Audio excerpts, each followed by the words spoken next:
Good morning. This is Dr. McDaniel at GYN Corner. I'm a board-certified obstetrician gynecologist in New York City, and I'm bringing to you all things health-related for women. Thank you for joining me at the corner today. Let's see, I'm still at the horse farm. I thought I would do a really quick presentation. We've been hearing, or I guess most people have been hearing and or reading a lot about probiotics, sorry, allergies, and or versus prebiotics. Looks like there's going to be a competition soon. They might be opening the competition soon because they're setting up the rings for competition jumps and presentations. So that's interesting. Since the lockdown, there haven't been any horse competitions, but looks like they're going to restart. So that'll be nice. Prebiotics versus probiotics. So I thought I would speak briefly on prebiotics today. And prebiotics are different than probiotics because prebiotics do not change the gut bacteria. They don't change the gut bacteria. They just aid the gut bacteria. So whereas probiotics actually change the gut bacteria. So prebiotics are types of dietary fiber that feed the friendly bacteria in the intestinal tract, the friendly bacteria in the large intestine where the bulk of the bacteria is laden, and it helps the bacteria to do their job more efficiently and to our advantage. So they help the gut bacteria produce nutrients that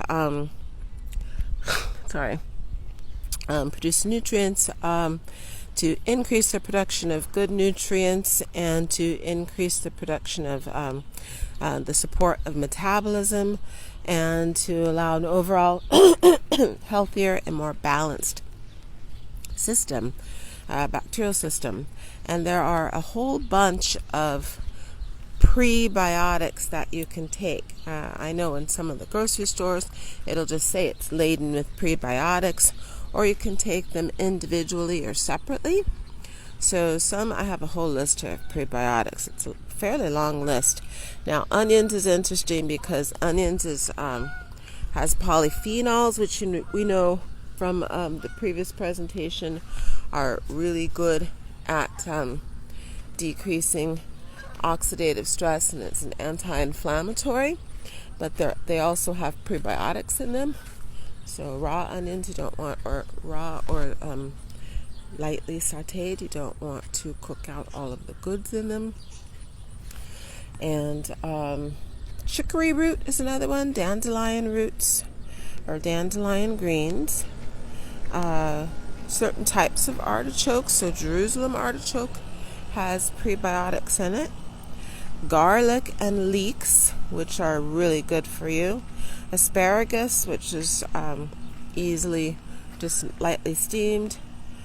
Green bananas, barley, oats, apples because of the pectin in them. Cocoa, which we also know has the polyphenols, and it's a strong anti-inflammatory antioxidant.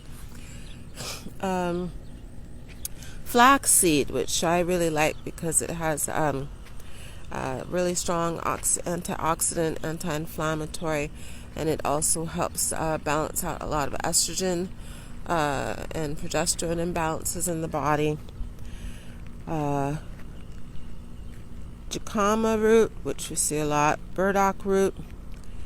Seaweed, which I suppose if you're eating sushi frequently, that will work for you.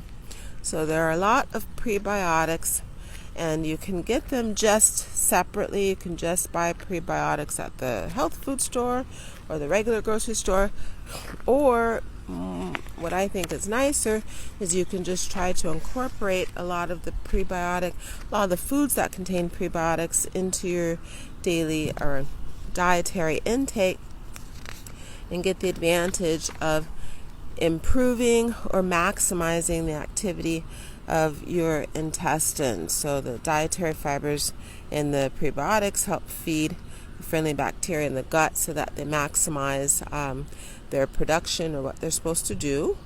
And we know that the intestinal system is important for producing a lot of vitamins, especially the B vitamins and vitamin K, and it helps support the immune system quite a bit.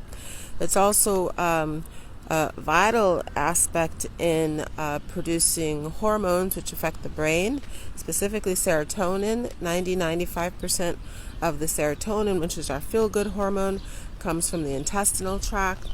And if our intestinal system is compromised, that will also will not only compromise mood, affectivity, anxiety, but it also compromises how your body processes weight, how your body processes calories, and subsequently weight gain or weight loss, because the intestinal system is necessary to break down and to absorb the correct nutrients, which spark a lot of hormonal signals.